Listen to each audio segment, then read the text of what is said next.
Okay, so I got a question about how to change the battery on this, so I thought I would just show you how to do that.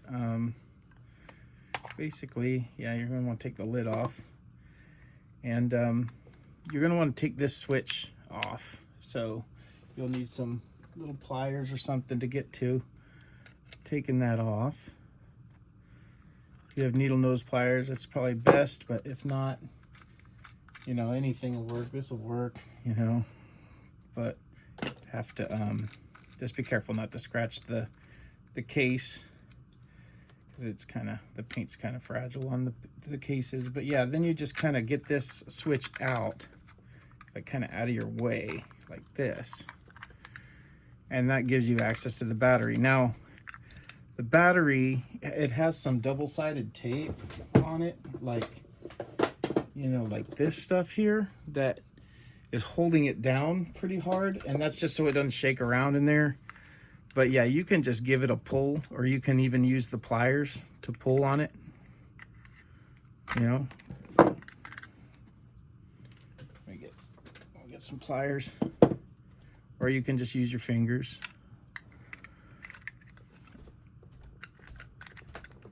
It takes a little strength.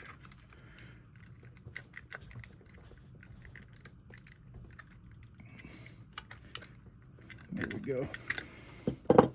Yeah, that tape really sticks it down pretty hard, but it does keep it from moving around. So I'm just kind of pulling and moving it. There we go. So we got it out. And now we can you can change it. Now you can use tape, or it can be loose. It doesn't matter too much. But then just take our new battery. You know, you can reuse this or get a new piece of tape to stick it down. But yeah, basically, you know, put it on like this and just do everything backwards. Now, if by some chance the like the LED glue gets in your way, this is hot glue from a hot glue gun. You can heat that up with something like the hot glue gun tip or something to loosen up that glue if you need to. You shouldn't need to, but if you do, that's how you would do that. And then you just want to do everything backwards. Just put everything back, you know, like that. And then when you're putting it all together again, now you're going to want to make sure that up is up and down is off, like up is on and down is off. So the way you can do that, just take a guitar cable and stick it in here in the input. And then if you push it up, you can see the light comes on.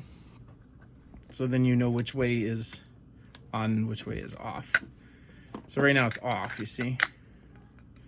So then when I assemble it all back together, basically, I know that this should go down because it's in the off position currently. Just gonna put it all back in there, kind of like this. Okay, and then now all this stuff, you can put it all back exactly how it was, but you don't have to though. Like as far as the nuts and washers, it doesn't matter too much. I just, you know, I just put that washer there, and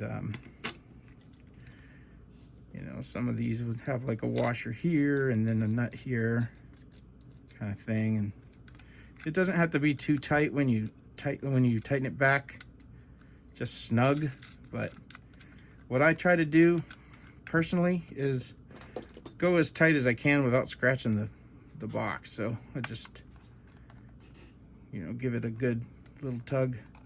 I also think it's worth noting that this should be flat, the little red switch, so the lid can go down, you know. I want to make sure the lid can go down. And I know that seems like a lot of work to change the battery, but I thought I would add that if you have this plugged in like this, whether it's on or off, it's still using the circuit, the I should say the circuit is still using the battery. So it's still getting drained even though it's off if this is plugged in. Now the minute you pull this out, it's not using the battery at all, even if it's on or off. So in other words, to save life for the battery, to save battery life, just when you're done using it, just pull the input out. And that's it. You just want to position it so you can get your lid shut again. So there we go. It's pretty good. And that's it. Then you just test it, and if it doesn't work for some reason, you can check and make sure none of the wires got disconnected in the process, or make sure that nothing's getting shorted. You know, like if a wire or something is touching the case and it's making an earth connection to the case, then that'll prevent the sound from coming out. But if you have any trouble with it, reach out to me and I'll help with it.